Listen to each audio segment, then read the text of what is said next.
Hi everybody, welcome back. So in this video, I'm going to show you the procedure to fix WhatsApp call not connecting.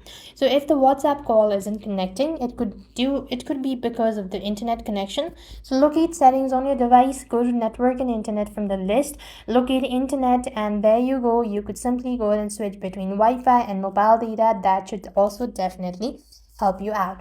Next, what you also want to make sure to do is here in the SEM section, you want to make sure to go to apps from the list, go to WhatsApp and locate permissions.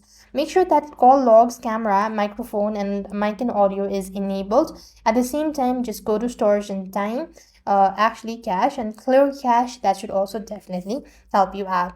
If the issue still persists on, you might want to go to your app store, make sure to locate WhatsApp on the search bar and see whether there is an update needed or not. So this way you'll be able to fix WhatsApp call not connecting. So with that, we've completed our steps. Thank you for watching. See you in the next video.